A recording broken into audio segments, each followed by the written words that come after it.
dulu. Hari ini kita belajar kalau secara silabus ini pertemuan terakhir, tapi karena kita masih ada utang, nanti kita agak mundur sedikit nanti di materi sebelumnya. Tapi hari ini saya akan menghabiskan dulu kepada asimetrik informasi yang sesuai dengan silabus ya, pertemuan terakhir dari silabus. Ini pelajaran yang banyak digunakan ya. Kalau kalian menguasai ini sangat bagus sekali. Kalian akan terbantu di kuliah ekonomi moneter. Atau kalau kalian suka dengan ekonomi kesehatan, kebetulan kita belum ada ya, prodi kita memfasilitasi itu. Tapi kalau kalian nanti lanjut S2, S3 mau belajar ekonomi kesehatan, ini sangat membantu kalian mempelajari ekonomi kesehatan. Oke, ini kita coba bahas tentang informasi yang tidak simetris ya. Selama ini kita diajarkan ya, atau dianggaplah bisa dikatakan doktrinisasi gitu ya, bahwa pasar itu adalah mekanisme pasar merupakan solusi untuk mencapai kesejahteraan. Itu juga pernah disinggung di welfare economics, ekonomi kesejahteraan. Bagi Adam Smith dan pendukungnya, itu pasar itu adalah segalanya, dan pasar itu diyakini bisa menyelesaikan suatu permasalahan yang ada di sana. Cuman selama ini yang kita pakai, dan itu juga dilupakan mungkin bagi Adam Smith dan teman-temannya, adalah kita selalu menganggap informasi itu tersedia. Jadi kita percaya di pasar persaingan sempurna itu informasi tersedia. Tapi nyatanya, dan kita temukan ya, baik itu di medical service atau layanan kesehatan, asuransi maupun mobil bekas ya, itu pasar itu ternyata tidak sepenuh dengan informasi seperti yang kita bayangkan. Kalian belanja ke pasar pun ya, datang ke pasar beli buah. Ini ada di buku jurnal internasional itu diceritakan tentang problem dari dilema penjual lemon ya, atau kalau kita mungkin jeruk ya, atau buah-buahan lain gitu ya, yang mungkin suka durian ya, sekarang lagi musim durian gitu kan.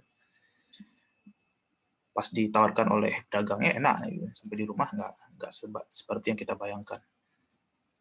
Itu contoh-contoh yang ternyata dalam aplikasinya informasi itu tidak tersedia dengan sempurna seperti yang kita harapkan.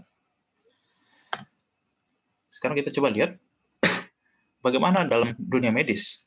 Itu adalah dokter itu biasanya mengetahui tentang penyakit dan obatnya, sedangkan kita sebagai pasien atau sebagai bayarnya, pembeli layanan kesehatan itu kita tidak tahu informasi itu. Nah, ini juga banyak dalam ekonomi kesehatan satu kritik bahwa kebanyakan gitu ya, walaupun itu harus dibuktikan juga ya, bahwa umumnya dokter-dokter itu kerjasama sama penyedia layanan obat gitu kan. Nah, ini juga penyakit kita juga.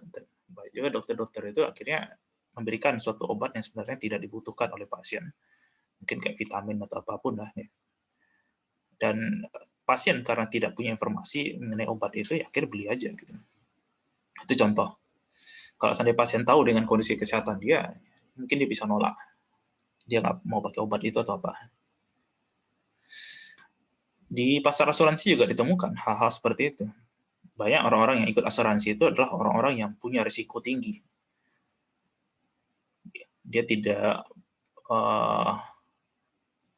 karena dia diasuransikan, misalnya bawa kendaraan, akhirnya tidak hati-hati. Atau karena diasuransikan besok mau operasi, akhirnya ikut asuransi gitu kan. Bayarnya lebih murah dibandingkan dia bayar secara medis gitu kan. Itu juga ditemukan seperti itu. Di pasar mobil juga ditemukan gitu, mobil-mobil bekas. Yang jadi masalah di mobil bekas itu adalah si yang tahu informasi mengenai mobil itu adalah yang milik mobil gitu. Orang yang punya mobil tahu mobil ini udah kemana aja gitu kan, udah pernah kecelakaan atau pernah rusak di mana dan seterusnya. Itu yang punya mobil tahu informasinya. Sedangkan orang yang mau beli mobil bekas itu tidak ada informasi itu. Hanya jauh banyak ditemukan juga kan, mobil-mobil Jakarta itu kan banjir gitu kan. Habis kena banjir, jual ke mungkin ya di luar Jawa, bisa sampai ke Sumatera juga gitu kan. Kita anggap wah murah sekali mobilnya gitu kan, belilah gitu. Ternyata itu baik juga gara-gara bekas, karena kebanjiran atau apaan. Nah, itu informasi itu ternyata tidak seperti yang kita duga ya. Kita selama ini kan mengajarkan di ekonomi mikro ini secara sederhana ya, produsen konsumen tahu informasi barangnya, maka pasar itu bisa terjadi, mekanisme pasar bisa terjadi. Nah, di sini kita akan melihat bagaimana pasar itu akan gagal ketika informasi ini tidak tersedia. Oke, sampai sini ada pertanyaan dulu sejauh ini? Bisa ikuti?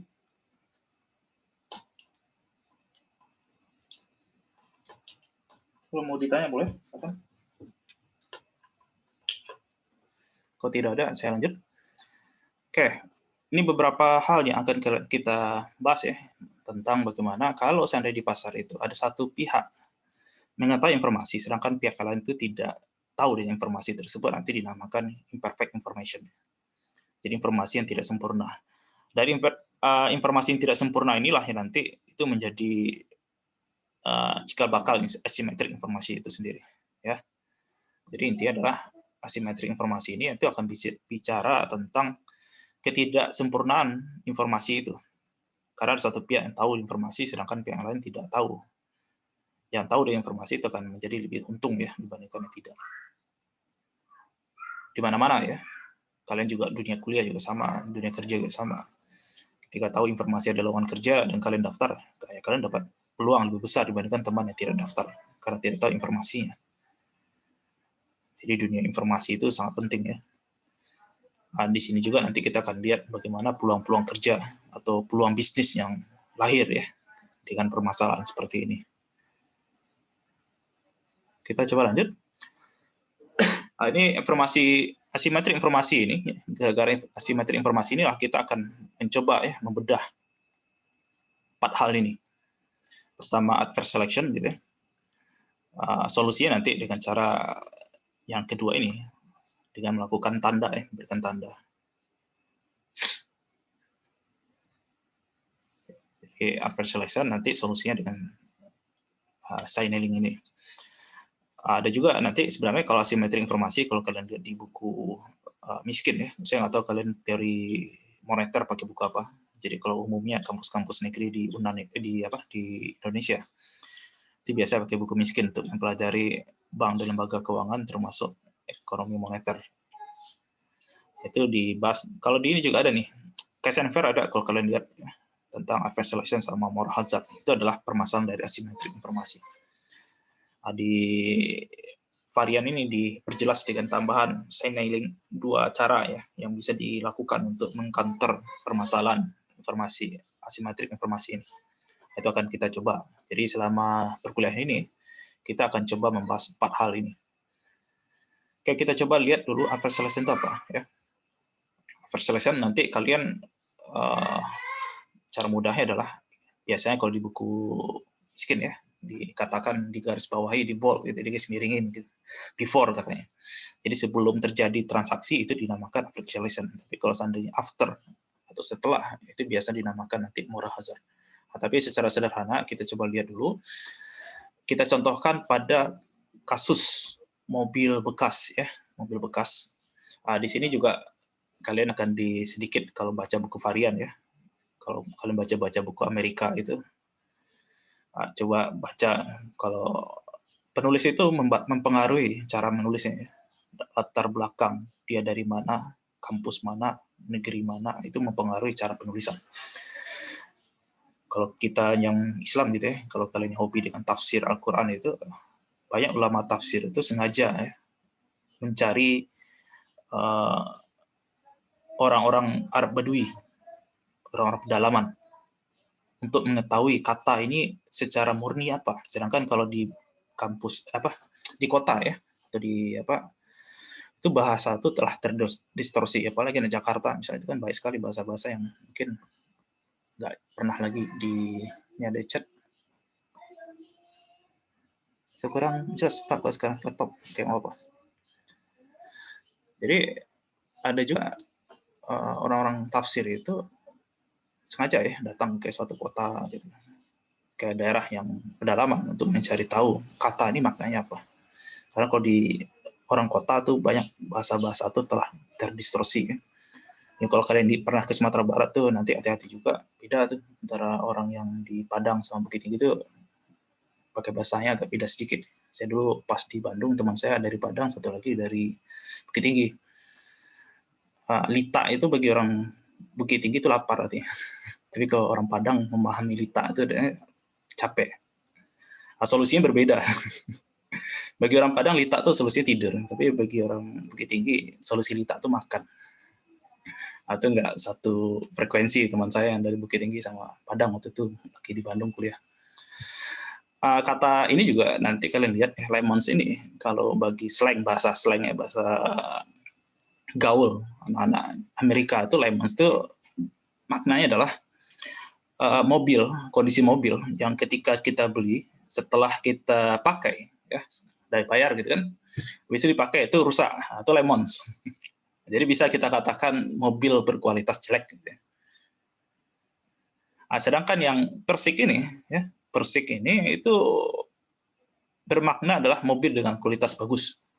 Jadi kalau kalian baca buku varian atau buku terbitan Amerika ada seperti ini, atau maknanya adalah dia membandingkan satu kualitas kendaraan yang bagus sama satu lagi kualitasnya jelek. Oke, bisa pahami? Bisa ya? Oke, kita coba lanjut. Di sini kita coba bikin suatu model ya sederhana. Mobil berkualitas jelek atau lemon itu kita sebut gitu ya. Yang punya mobil itu bersedia menjual minimal harganya 1.000. Nah, kalau kata minimal ya, mau nggak dia menjual di bawah 1.000? Tidak mau. Kalau dia jual 10.000 mau nggak? Ada yang nawar 10.000? Mau. Nah, itu ketika kita lihat di sini seller itu hanya mau menjual ya mobil dengan kualitas jelek itu dengan harga 1.000. Sedangkan si buyer ya kita lihat di sini si buyer ini paling tinggi ya atau maksimum bersedia membayar mobil jelek itu 1.200. Nah, kalau paling tinggi 1.200, mau nggak dia bayar kalau seandainya mobil itu dijual dengan harga 1.500? Mau tidak? Tidak. Tapi kalau seandainya 1.000 masih mau nggak? Masih. Karena dia tertinggi, dia hanya mau bersedia dengan harga 1.200. Tapi kalau seandainya 1.000 dia masih mau. Nah, itu untuk menyederhanakan ya, untuk memudahkan kita memahami ini. Terus yang untuk mobil berkualitas bagus, si penjualnya, seller ini, itu mau menjual dengan harga 2.000. Ya. Jadi 2.000 ke atas dia mau lepas, tapi kalau seandainya di bawah 2.000 dia tidak bersedia untuk menjualnya. Nah, sedangkan si buyer, pembelinya, itu angka tertinggi yang bersedia dia keluarkan untuk mobil itu adalah yang berkualitas bagus adalah 2.400. Jadi kalau di atas 2.400 dia tidak mau membeli mobil itu, tapi kalau masih di bawah 2.400 dia akan mau mengeluarkan uangnya. Nah, ini cara pandang konsumen satu, cara pandang produsen satu ya, atau seller satu, sama buyer ya, pembeli sama penjual. Oke, itu modal sederhana saja. Kita coba lihat bagaimana kasus adverse selection ini.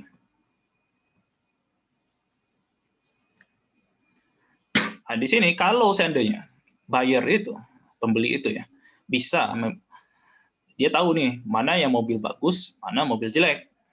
Nah, maka kalau seandainya itu bisa dilakukan oleh si buyer, ini orang-orang yang mungkin anak teknik mesin kali ya, atau teknik otomotif atau anak STM yang pernah kerja di bengkel tahu tuh ini mobil bagus atau tidak. Nah, kalau dia punya kemampuan seperti itu dan punya informasi, nah, akhirnya apa? Dia bisa memisahkan harga mobil jelek itu berkisaran antara 1.000 sama 1.200. Sedangkan mobil bagus ya itu berkisaran dari 2.000 sampai 2.400. Itu ketika dia punya kemampuan memisahkan atau punya informasi. Dia tahu mobil jelek, ini mobil jelek harusnya kisaran harga 1.000 sampai 1.200. Sedangkan kalau mobil bagus itu berkisaran 2.000 sampai 2.400. Itu ketika dia punya kemampuan atau punya informasi untuk memisahkan dua barang itu. Nah, di sini kita melihat bahwa si buyer ketika punya informasi itu, dia punya manfaat dari perdagangan. Terserah dia mau beli mobil bagus atau mobil jelek, itu pilihan ya. Tapi dengan cara informasi tersedia tadi, kita melihat bahwa manfaat perdagangan muncul dengan adanya informasi ini. Nah, sekarang bagaimana kalau seandainya, dan banyak kasusnya ada seperti ini, ya, tidak ada buyer ini tidak punya kemampuan. Jadi si pembeli ini tidak punya kemampuan untuk memisahkan, ya, mana yang berkualitas bagus, mana yang berkualitas jelek, ya. Jadi sebelum dia beli itu nggak tahu gitu. Tapi kalau udah beli mungkin udah tahu gitu kan, udah pakai. Di sini adalah si buyer itu tidak punya kemampuan untuk memisahkan atau bisa memilah ya, mana barang bagus, mana barang jelek. Nah, sekarang pertanyaannya adalah berapa yang harus dibayar oleh si buyer ketika dia tidak tahu mana mobil bagus, mana mobil jelek. Maksud sini kualitas ya, kualitas. Jadi mobil mana yang berkualitas bagus, mana yang berkualitas jelek, karena mobil bekas kan. Kalau dari baru beli mungkin udah tahu ya, udah bisa baca spare part-nya udah tahu gitu kan. Keunggulan-keunggulan mesinnya udah tahu kalau seandainya masih mobil baru ya. Tapi kalau mobil bekas kan kita nggak tahu gitu. Kita cuma tahu informasi berapa cc itu kan, atau berapa apanya dan seterusnya lah gitu kan. Tapi secara kualitas mesinnya misalnya apakah ada rusak dan seterusnya kita tidak tahu. Nah, di sini kita akan coba melihat bagaimana permasalahan ini gara-gara informasi ini tidak tahu atau tidak tersedia, si bayarnya harus bayarnya berapa. Nah, di sini kita tambah ya beberapa hal yang kalian coba bikin nanti catatannya. Kita simbolkan dengan key. Mungkin lebih mudah kalau seandainya saya sebut sebagai presentasi gitu ya. Presentasi mobil bekas tersedia. Ya, kita anotasikan dengan key. Jadi kalau presentasi kan tertinggi adalah 100% gitu ya, atau sama dengan angka 1. Maka di sini kita bikin juga presentasi mobil jelek, yaitu adalah 1 kurang key. Jadi berapa persen sisanya, misalnya kalau 30% mobil bagus ada di pasaran, berarti kan kalian bisa aja langsung menghitung berarti 70% mobilnya yang jelek gitu kan. Atau 50% mobilnya bagus, berarti sisanya adalah jelek, yaitu 50% juga. Maka di sini kita simbolkan ya dengan key ya. Key itu adalah presentasi mobil bagus, sedangkan 1 kurang key itu adalah presentasi mobil jelek yang tersedia. Nah, sekarang kita coba lihat ekspektasinya atau perkiraan nilai yang akan dia duga ya oleh si buyer ini ketika melihat mobil itu. Tadi kita dapat informasi bahwa si buyer ini, si pembeli ini, ketika harga tertinggi yang bersedia dibayarkan oleh si buyer ini untuk mobil jelek itu adalah 1.200. Sedangkan untuk mobil bagus itu 2.400 ya. Nah, sekarang kita lihat ekspektasi dia, kira-kira dia akan menduga berapa persen mobilnya ada di pasaran.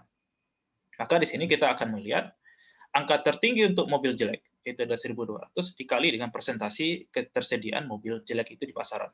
Ditambah angka tertinggi biaya yang akan dia keluarkan untuk mobil bagus dikali dengan jumlah mobil atau presentasi mobil bagus yang tersedia di pasaran.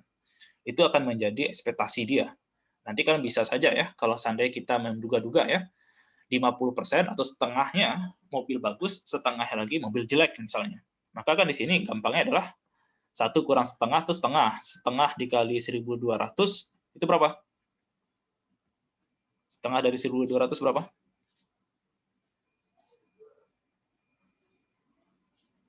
600. 600. Nah, karena setengah mobil jelek, setengah berarti mobil bagus kan? Jadi 24 dikali setengah berapa? 1.200. 1.200 ditambah 600 berarti 1.800. Maka dia akan menduga, kayaknya harga mobil ini di pasaran harusnya 1.800 karena kemungkinan 50-50 gitu ya. Setengahnya bagus, setengahnya jelek. Atau kalian ganti misalnya 30% mobilnya bagus, 70% mobilnya jelek. Nanti kalian bisa lihat ekspektasi berapa nilai harganya akan dia duga ya. Ketika dia ingin datang ke showroom mobil bekas, berapa yang akan dia bawa dari rumah uang. Itu contoh. Oke, kita lanjut. Nah, sekarang misal ya, kita misalkan ekspektasi value atau nilai yang akan dia duga oleh si konsumen ini atau si buyer ini adalah dia menduga bahwa harga mobil ini itu bernilai di atas 2.000. Ya. Oke, kalau seandainya tadi coba ingat-ingat lagi catatannya. Tadi kita mencatat bahwa mobil bekas yang kualitasnya jelek, si konsumen bersedia bayarnya berapa? Atau si bayarnya bersedia bayarnya berapa? Tertinggi. Yang tertinggi berapa? 1.000 berapa, Ika? 1.200. 1.200. Mobil berkualitas bagus, itu berapa dia bersedia tertinggi? 2.400. Oke, 2.400. Kalau seandainya ya dijual di atas 2.000, ya. Satu lagi kita lupa, satu lagi tentang sellernya. Seller bersedia berapa? Terendah untuk mobil jelek berapa? 1.000. 1.000. Untuk mobil berkualitas bagus? 2.000. 2.000. Kalau seandainya si konsumen menduga harga di atas 2.000, kira-kira dua mobilnya terjual nggak? Yang bagus sama jelek akan laku nggak? Akan laku atau tidak? Laku atau tidak? Pertanyaan itu saja. Kalau si buyer ini, si pembeli, itu membawa uang dari rumah dan dia menduga kayak harga pasaran mobil bekas 2.000. Kira-kira mobil bagus sama bagus sama yang jelek akan terjual atau tidak?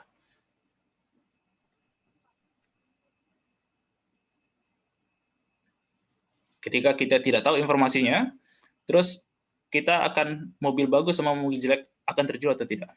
Pedagangnya ada nggak? Sellernya mau nggak? Pertanyaan itu saja. Sellernya ada nggak? Ketika si konsumen menduga harga mobil bekas 2.000. Ada nggak orang yang mau jual? Ada. Si mobil jelek mau jual atau tidak? Mau. Mau. Yang mobil bagus mau jual atau tidak? Mau. Mau. Artinya ketika ekspektasi ini, dia mengekspektasi harga ini di atas 2.000, itu kedua mobil akan terjadi, bisa dijual. Ya, baik mobil jelek atau mobil bagus itu akan terjual. Artinya semua pedagang atau semua penjual itu mendapatkan manfaat dari perdagangan itu. Karena si konsumen atau si buyer ini dia mau bersedia di atas 2.000. Sedangkan untuk harga termurah saja untuk mobil jelek 1.000 lepas, di atas 1.000 juga mau dia. Si mobil bagus juga mau lepas, di atas 2.000 dia lepas. Jadi artinya di sini ketika ekspektasi value di atas 2.000 ya, dan harga mobilnya untuk mobil bekas yang jelek sama bagus itu di bawah itu bersedia dijual, maka itu akan terjual. Oke, kita coba lihat kalau seandainya harga ekspektasi value-nya dia memperkirakan nilainya si konsumen ini atau si buyer ini ketika datang ke showroom itu dia menduga harganya kayak di bawah 2.000 nih, maka dia membawa uang ya 2.000-an gitu kan. Akibatnya apa? Apakah penjual mobil bagus mau menjual atau tidak? Ketika si konsumen atau si buyer memperkirakan harganya di bawah 2.000. Mau jual atau tidak? Tidak. Kenapa tidak? Oke, itu jawabannya ya. Si seller mau menjual kalau seandainya di atas 2.000. Akibatnya apa? Ketika ekspektasi value ini berada di bawah 2.000, maka si mobil bagus itu akan keluar dari pasar. Ya, dia akan exit dari pasar. Ngapain saya jual ketika harga mobil saya terlalu murah sekali gitu. Ketika kita tahu ya, semua pedagang mobil bagus keluar dari pasar, tidak ada lagi yang mau jualan. Kita langsung tahu bahwa yang ada di pasar ini, di pasar mobil bekas, itu isinya adalah mobil jelek semua.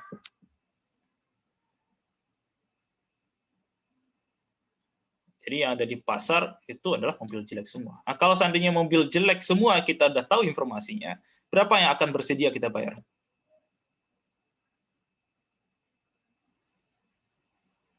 Ayo, berapa yang akan bersedia akan dibayar ketika kita tahu harga mobil itu jelek semua? Bukan harga mobil. Mobil yang di pasaran itu adalah mobil jelek semua. Berapa yang bersedia bayar beli? Berapa? Ayo, catatan tadi. 1.200. 1.200. Jadi catatannya jangan lepas ya. Itu akan menjelaskan materi lanjutannya. Jadi kita udah bikin catatan bahwa kalau seandainya mobil bagus tertinggi 2.400 gitu kan. Sedangkan untuk mobil jelek si buyer ini bersedia bayar 1.200. Nah, ketika kita udah tahu mobil bagus ini terseleksi keluar semua dari pasar, yang tersedia di pasaran itu adalah mobil jelek, maka harusnya yang mau dibayarkan oleh si buyer itu adalah seharga 1.200. Nah, di sini yang kita lihat adalah yang akan dibeli di pasaran, yang akan laku di pasaran itu adalah mobil-mobil jelek aja. Itu gara-gara adverse selection tadi ya, karena kita tidak tahu informasi, akhirnya udah orang-orang yang otomobil berkualitas bagus akhirnya keluar dari pasar, nggak bersedia ada di pasar itu. Gara-gara tadi dia dipukul rata saja, mobil bagus sama mobil jelek ya dihargai sama gitu. Akhirnya keluar. Nah, di sini kita lihat bahwa ketika terlalu banyak mobil jelek itu ada, ya, itu akan mendorong atau mengeluarkan mobil bagus itu dari pasaran. Jadi gara-gara mobil jelek itu terlalu banyak di pasaran, nah, itu akan membuat mobil bagus itu nggak mau bersedia karena kesannya mobil saya yang dijual bekas ini mobil jelek semua gitu. Itu kalau seandainya kita lihat gitu ya. Ketika terlalu banyak mobil-mobil bekas atau motor bekas yang kualitasnya jelek, itu orang akan ragu, kayaknya orang jual ini pasti karena mobil udah jelek atau udah rusak. Bukan karena mau ganti dengan yang baru, tapi kualitasnya masih bagus tuh ganti dengan baru. Bukan seperti itu, tapi dia melihat ini pasti habis kecelakaan dan seterusnya. Nah, di sini kita melihat bahwa manfaat dari perdagangan itu akan berkurang dikarenakan adanya mobil bagus yang tidak bisa diperdagangkan. Nah, di sini kita bisa melihat bahwa si mobil jelek itu menyebabkan adanya tambahan biaya yang dikenakan kepada si buyer, termasuk si pemilik mobil bagus. Gara-gara orang punya mobil jelek inilah yang ada di pasaran, itu membuat si buyernya butuh biaya tambahan untuk mencari tahu mana mobil bagus, mana mobil yang tidak. Itu juga menjadi tambahan biaya bagi si mobil bagus gitu ya, gara-gara mobil jelek itu. Jadi gara-gara mobil jelek yang kena itu tidak hanya buyer saja, tapi seller juga kena. Oke, kita lanjut. Kita masih ada 5 menit lagi sebelum kita masuk ke link selanjutnya. Nanti kita agak cepat saja ya, karena materinya tadi saya coba adverse selection rada lama juga ya. Nanti kita coba, mungkin istirahat agak 2 menit, habis itu masuk link selanjutnya. Nah, sekarang pertanyaan lanjutannya adalah, kalau begitu berapa banyak mobil jelek yang diizinkan ada di pasaran gitu, yang membuat si mobil bagus itu tidak keluar dari pasar. Ini kan cuma angka-angkanya dibikin oleh varian ya, tapi kita bisa melihat ketika ekspektasi value ini akan mempengaruhi ya berapa key ini yang idealnya tersedia. Sekarang kita lihat buyer itu, si pembeli hanya mau bersedia membayar mobil seharga 2.000. Tadi kita lihat ya, kalau harga di bawah 2.000 itu si mobil bagus keluar. Tapi kalau seandainya 2.000 harganya, si seller dengan mobil bagus itu masih tetap mau bersedia di pasar. Nah, sekarang adalah si buyer itu, si pembeli hanya mau bersedia membayarkan sebanyak 2.000 ini jika kita lihat ya. Tadi kan kita bikin persamaannya adalah 1.200 dikali dengan presentasi mobil bekas jelek itu ada 1 kurang Q ya, ditambah 2.400 itu adalah angka tertinggi yang bersedia dibayarkan oleh si buyer, dikalikan presentasi mobil bekas bagus yang tersedia di pasar. Itu dia akan mau memberikan nilai ekspektasi value-nya besar atau sama dengan 2.000 itu kalau seandainya apa? Kita ganti saja nih, tinggal ganti nih. Coba kalian kalikan ya, 1.200 dikali 1 itu berapa?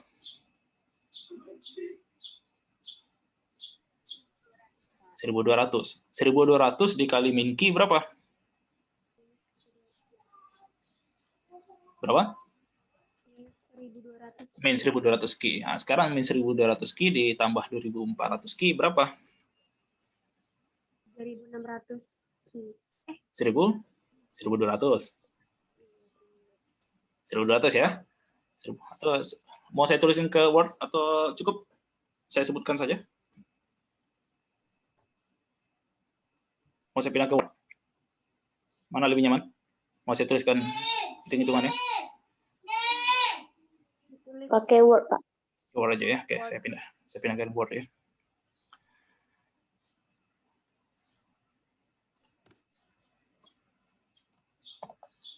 Tadi kita termasuk ada saya bikin Excel juga kalau mau.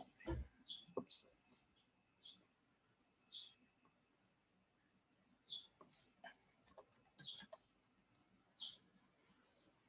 So, itu Word aja lah ya.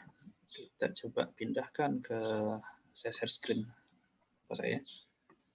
Oke.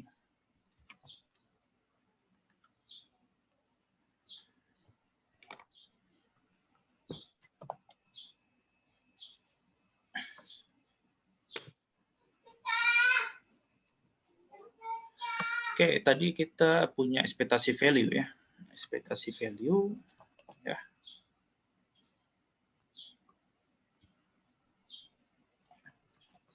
Saya perbesar. Itu adalah tadi ya, kita rumusnya ingat tadi adalah harga terendah, bukan ya, harga tertinggi ya untuk mobil berkualitas jelek. Itu adalah 1 dikurang Q. Rumusnya kan seperti ini ya. Terus angka tertinggi untuk mobil berkualitas bagus 2.400 ya dikali dengan Q. Ini Q ingat presentasi mobil bagus ya. Jadi kalau seandainya kita jabarkan lagi gitu ya catatannya, ini mungkin kita sederhanakan presentasi mobil berkualitas bagus. Ya. Nah, terus kita akan melihat tadi kalau catatan kita tadi kalau harga di atas itu ini ya, di atas 2.000 maka mobil bekas berkualitas bagus ya itu tetap ada di pasar. Tapi kalau harga ya harga itu kecil dibandingkan 2.000 itu harga mobil bekas berkualitas tidak ada di pasar. Tidak ada di. Oke, ini karena waktunya udah mau 1 menit ya, nanti daripada terpotong nanti saya stop dulu, nanti kita istirahat 2 menit, kita